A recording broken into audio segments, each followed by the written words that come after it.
Garmin Vivoactive 6, Review D. Welcome to my channel. What if I told you Garmin just dropped a watch so packed with new features that even the leaks didn't see half of them coming? What if I told you it's got tech that not even their high-end models have yet? Well, buckle up because today we're diving into the brand new Garmin Vivoactive 6. If you're not familiar with the Vivoactive series, it's Garmin's answer to the Apple Watch SE. It packs serious fitness and health tracking, but at a price that doesn't make your wallet cry. This time though, Garmin might have over-delivered. From the outside, it looks just like the Vivoactive 5, same sleek design, same 1.2 AMOLED display, same 42mm case. But that's where the similarities end, because under the hood, it's a whole different beast. Let's kick things off with hardware.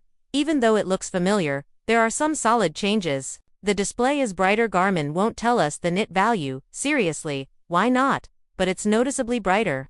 If I had to guess, 1,500 nits, easy. Outdoors, even under direct sunlight, it's crisp. Battery life, same as before, 11 days in smartwatch mode, 21 hours with GPS, but now with more network support. Still no dual-frequency GPS, but in my tests, it's just as accurate as Garmin's premium models. Same heart rate sensor, no ECG here. It's rocking the Garmin Elevate Gen 4 sensor. Not the Gen 5 found in the Venue 3. Twice the storage though, 8GB instead of 4GB, more space for Spotify, Amazon Music, and YouTube Music offline playlists. Now let's talk about the real magic, software. Ever wake up feeling like you got hit by a truck? That's probably because your alarm yanked you out of deep sleep. Smart Wake fixes that. Set your alarm, and within 30 minutes before your set time, the watch will wake you at the most optimal moment in your sleep cycle. It's simple, it's smart, and it's something Garmin fans have been asking for forever.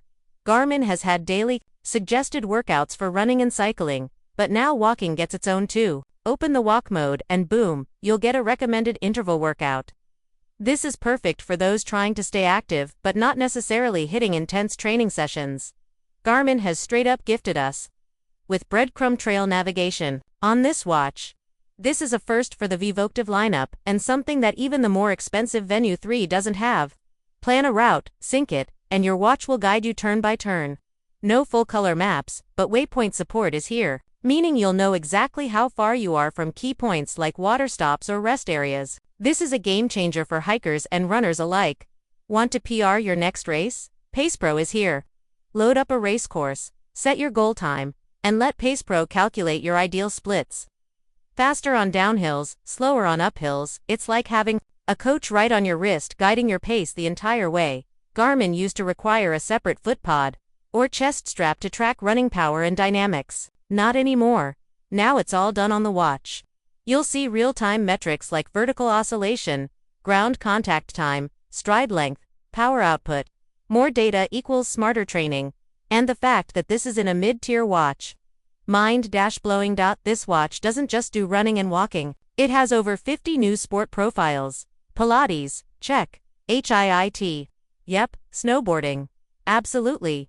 If you move, this watch probably tracks it. Simple as that. Last week, Garmin had a PR disaster with Garmin Connect Plus. But this week they came back swinging with the Vivoactive 6. For $299. You're getting a brighter display, smart wake alarms, daily suggested walk workouts, course navigation and waypoints, PacePro and running power. 50 sport modes, double the music storage. Garmin is making a statement. We're here to compete. And honestly, they just made things very difficult for the Apple Watch, say. So should you buy it? If you're serious about fitness and want more than just a fit watch, then yes. If this video helped, do me a huge favor. Watch another video next. It's the best way to support the channel. Hit that like button. Subscribe if you haven't, and I'll see you in the next one. Write something.